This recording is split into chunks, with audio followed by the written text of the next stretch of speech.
All right. Had to take a break there because my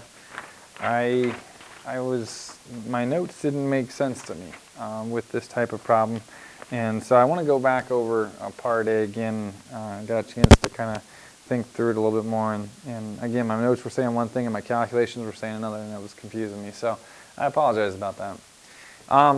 Part A again. A college student is choosing 3 classes to take during first, second, and third semesters from the 5 elective classes offered in his major. How many possible ways can a student schedule the 3 classes?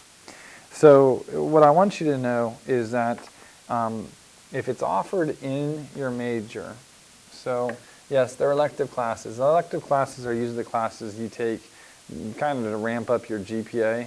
They're the ones that you shouldn't be paying money for. Rock climbing, scuba diving, things like that. And so if you have time in your schedule, you can take elective classes. But if they're offered in your major, what that usually means is that we're not making you take these classes to graduate, but they're important for you. Like they could increase the value of your degree. It makes you more marketable once you get out of college if you've taken certain classes. And so with that as an understanding, if it's offered in your major, there's usually a sequential order that must be followed, okay? Which is why we're going to use the permutations on this one. So again, I was confused because I'd written down the permutation formula, but actually the letter C, for some reason, that was where my mistake was, and I was confused. So if we use the permutation formula, because order does matter, here's what you have right here. We have 5 factorial over 5 minus 3, which is 2 factorial. And we're left with 20 times 3, that'd be 60. 60 different ways to take those 5 elective classes that we want to do, okay? Part B. Again, the question we're asking ourselves is, does the order matter or does it not matter? A jury of 12 people is chosen from a pool of 35 potential jurors. How many different juries can be chosen? Everyone on the jury has the same title, okay? Everybody's going to be in the same box and they're going to be listening to the same testimony. No one juror is more important than the other jurors.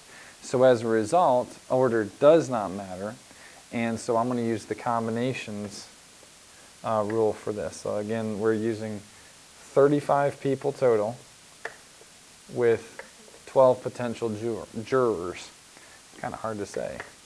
So if we do that, we're going to do 35 factorial over 12 factorial times 35 minus 12 factorial. Okay? And so in the end, big number, if you work this out, 834,451,800 different ways that 12 jurors could be selected. Okay, different ways that 12 jurors could be selected. Yeah, crazy big number. All right, now, the last one from this section, let's take a look at that.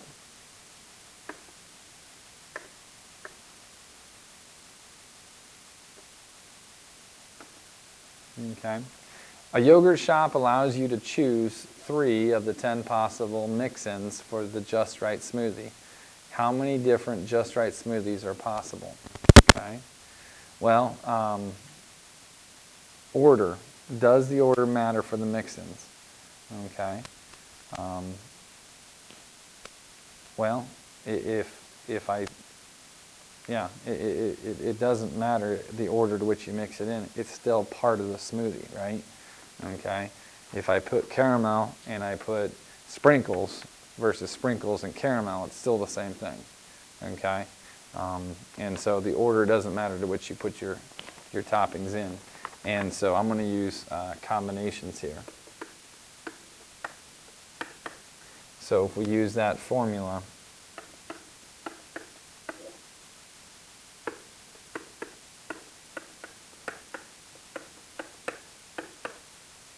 you end up with 10 factorial minus, or over 7 factorial, which gives you 3 possible outcomes there. And then you have 3 factorial down here. And so in the end, there are 120 different ways to choose the mix-ins for the Just Right smoothie. Okay. All right, number 6. 3 pool balls are randomly chosen. Okay. We're still working with the permutations and combinations, but now we're going to be talking probabilities here. So let's look at this first one. 3 pool balls are randomly, that's going to be a key word there, chosen from the set numbers from 1 to 15. What's the probability the pool balls are chosen are ordered 5, 7, and 9. Now randomly kind of gives me heads up that the order does not matter. So this is going to be a combination. All right. And so what we're going to do, again, we're using probability here, of choosing pool balls 5, 7, and 9. Okay. And so there's 3 possibilities there. So I'm going to go ahead and say 3 times 2 times 1. Okay. Those are the options I have for those 3 pool balls. Now, since it's a combination, I'm going to put that over 15, choose 3. Okay?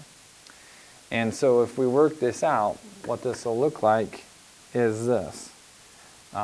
Basically 3 factorial over, now I'd put this in parentheses here, we have 15 factorial over 3 factorial, and then it would be 15 minus 3 factorial. Okay. Now I would probably do the bottom part as a calculation. I know the top part is going to be 6. The bottom part as a calculation is 455. And so we're looking at a percentage of 1.3%. Not a very big chance to pull those 3, exactly those 3, out of the whole bunch. Okay. For letter B, what's the probability of choosing the first number 1 ball, and then number 2 ball, and then number 3 ball? Okay. So it's not randomly anymore. I'm choosing them in an ordered way: 1 ball, 2 ball, and then 3 ball. Okay. It's got to be in that order. So this time order does matter. So I'm going to make this a permutation. All right. And so what we're looking at here, probability of choosing a 1, then 2, then 3. Okay. Emphasizing the order that must take place. And so what we're going to do is going to be this. Again, you still have those 3 options there. Okay. But that's going to be over a permutation, which will be this.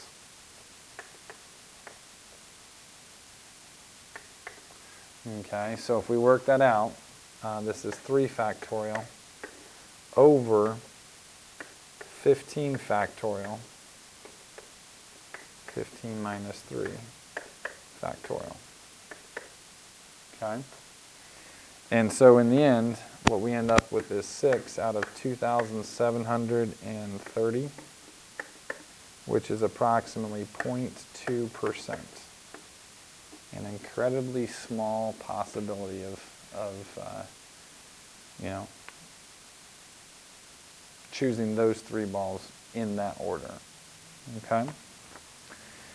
All right, so just some things to think about with the last 3 questions here. It says, how are combinations and permutations similar? Well, if you notice there, both of them can be used to calculate a form of probability. Okay? They can calculate the total possible outcomes from a larger population. So as a result, I would just say they can determine the number of outcomes that you're going to end up having. You just don't know if the order matters or not. Okay, how are they different? I think I've tried to really emphasize that today. When considering a permutation, the order to which it is selected does matter. Okay. When considering a combination, the order to which it is selected does not matter. Okay. Order is the key that both of those revolve around. For part C, your friend says that you can calculate any probability if they know how many successful outcomes there are. Is there something else that's needed? And the answer is yes. Okay. She's also going to need to know the total number of possible outcomes in the sample space.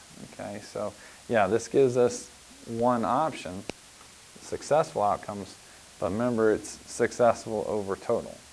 Okay, and so that is also going to be helpful.